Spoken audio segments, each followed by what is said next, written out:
नमस्कार, सत्यहिंदी.com में आपका स्वागत है। एक नजर अब तक की सुर्खियों पर। बिहार के शिक्षा मंत्री मेवालाल चौधरी ने अपने पद से इस्तीफा दे दिया है। उन्होंने नीतीश सरकार में भारी हंगामे के बीच शिक्षा विभाग का पद संभाला था। उन पर 3 साल पहले भ्रष्टाचार के आरोप लगे थे। चौधरी पर आरोप है कि उन्होंने भागलपुर स्थित बिहार कृषि विश्वविद्यालय के उपकुलपति पद पर रहते हुए सहायक प्रोफेसर और कनिष्ठ वैज्ञानिकों की नियुक्ति में घपला किया था। इसके बाद उनके खिलाफ मामला दर्ज किया गया और बाद में नीतीश कुमार को उनको पार्टी से भी निकालना पड़ा था। मेवालाल चौधरी के इस्तीफे के बाद तेजस्वी यादव ने नीतीश कुमार पर हमला बोला है। तेजस्वी ने ट्वीट कर कहा है कि मैंने कहा था आप थक चुके हैं, इसलिए आपकी सोचने समझने की शक्ति क्षीण हो चुकी है। आपने जानबूझकर भ्रष्टाचारी को मंत्री बनाया, थू के बावजूद पदभार ग्रहण कराया और अब घंटे बाद इस्तीफे का नाटक रचाया है। असली गुनहगार आप हैं। आपने मंत्री क्यों बनाया? आपका दोहरापन और नौटंकी अब चलने नहीं दी जाएगी। इसके साथ ही उन्होंने कहा कि एक इस्तीफे से काम नहीं चलने वाला। एक तरफ बीजेपी गुपकार गठबंधन को गैंग बताती है तो दूसरी तरफ बीजेपी लद्दाख ऑटोनोमस हिल डेवलपमेंट काउंसिल कारगिल में नेशनल कॉन्फ्रेंस के साथ सत्ता का आनंद ले रही है। नेशनल कॉन्फ्रेंस के अध्यक्ष फारूक अब्दुल्ला गुपकार डिक्लेरेशन के भी अध्यक्ष हैं। कारगिल में 26 चुने गए सदस्यों में 10 नेशनल कॉन्फ्रेंस के, 8 कांग्रेस के और 3 सदस्य बीजेपी से हैं। लद्दाख यूनियन टेरिटरी यहाँ के 30 सदस्यों में से 4 को नॉमिनेट करती है। 4 अन्य एग्जीक्यूटिव काउंसलर में बीजेपी के मोहम्मद अली चंदन शामिल हैं। इनके पास स्वास्थ्य, रेवेन्यू, एग्रीकल्चर, वन, वन्यजीव, औद्योगिक प्रशिक्षण संस्थान और मृदा संरक्षण के विभाग हैं। नेशनल कॉन्फ्रेंस के उपाध्यक्ष उमर अब्दुल्ला ने आरोप लगाया है कि गैर बीजेपी उम्मीदवारों को चुनाव प्रचार नहीं करने दिया जा रहा है और प्रशासन भाजपा की सहायता करने के लिए कुछ भी करने को तैयार है।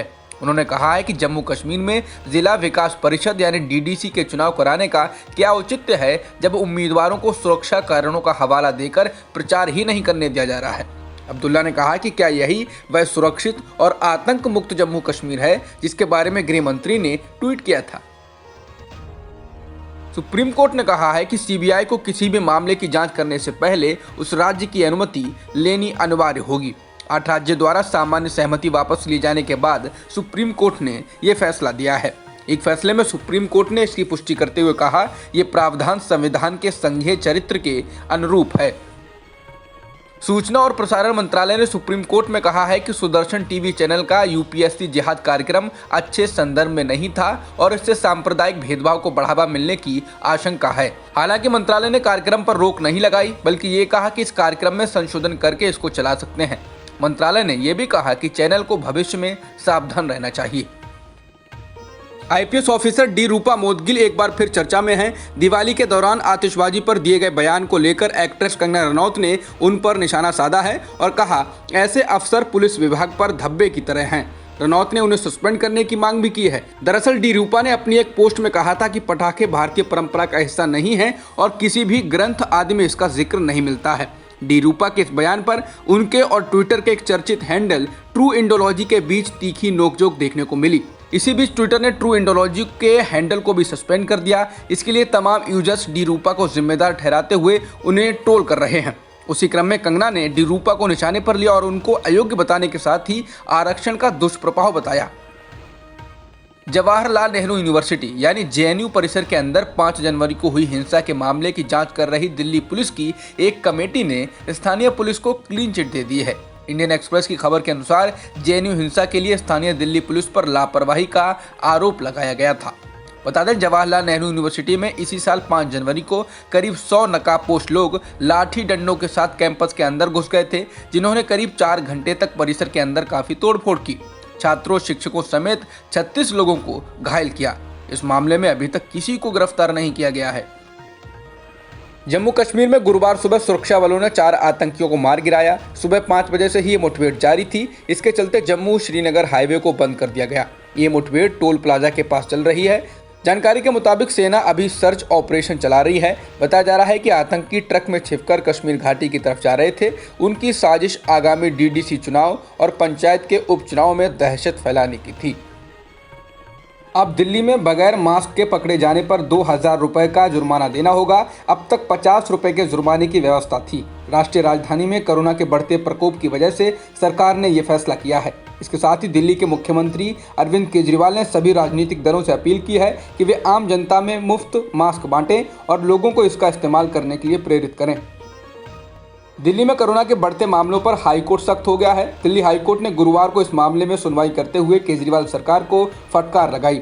हाईकोर्ट ने कहा कि दिल्ली में शादियों में मेहमानों की संख्या कम रखने का फैसला लेने में अब तक इंतजार क्यों किया गया? 18 दिन तक आप क्यों इंतजार करते रहे? इतने दिनों में कोरोना से न जाने कितने लोगों की जान चली गई। आप अब नींद से जागकर उठे हैं। आपकी चाल कछुए जैसी हो गई है क्योंकि हमने आपसे कुछ सवाल किए हैं। देश भर में कोरोना वायरस के केसों में पिछले एक महीने में कमी दर्ज की गई है। इस बीच देश में वैक्सीन को लेकर एक खुशखबरी आई है। बताया गया है कि भारत बायोटेक की कोरोना वैक्सीन कोवैक्सीन को 20 नवंबर से हरियाणा में ट्रायल शुरू हो जाएगा। एक दिन पहले ही खबर आई थी कि कोवैक्सीन के लिए 26,000 वॉलंटियर्स का चुनाव हो चुका है और हरियाणा के गृह मंत्री अनिल विज ने ट्रायल में शामिल होने का प्रस्ताव भी दिया। दिल्ली में कोरोना वायरस का प्रकोप बढ़ता ही जा रहा है। स्वास्थ्य विभाग की ओर से जारी आंकड़ों के मुताबिक दिल्ली में कोरोना वायरस संक्रमण के 7,486 नए मामले सामने आए हैं। साथ ही पिछले 24 घंटों में इससे मरने वालों की संख्या भी 131 है। अभी तक दिल्ली में कोरोना से 7,943 मौतें हो चुकी हैं और कुल संक्रमित लोगों की संख्या 5 लाख के पार हो गई है। भारत में एक दिन में 45,576 नए कोरोना संक्रमण के मामले आए हैं और 585 लोगों की जान भी गई है। इसके साथ ही देश में कुल संक्रमितों का आंकड़ा 89,58,000 के पार हो चुका है और मृतकों की संख्या भी 1,31,000 से ज़्यादा हो चुकी है। फिलहाल एक्टिव मामले 4,43,000 से अधिक हैं। मुंबई हमले के मास्टरमाइंड और जमात उद दावा के मुखिया हाफिज सईद को आतंकवाद के 2 मामलों में 10 साल जेल की सजा सुनाई गई है। इस साल जुलाई में पाकिस्तान की इमरान खान सरकार ने हाफिज सईद और कई अन्य आतंकवादी संगठनों के लोगों के खिलाफ 23 मुकदमे दर्ज किए थे। इनके खिलाफ आतंकवादी गतिविधियों के लिए धन उपलब्ध कराने यानी टेरर फंडिंग के आरोपों के चलते ये कार्रवाई की गई थी। अब तक की खबरों में इतना ही। बाकी खबरों के लिए बने रहिए सत्यहिंदी.com के साथ।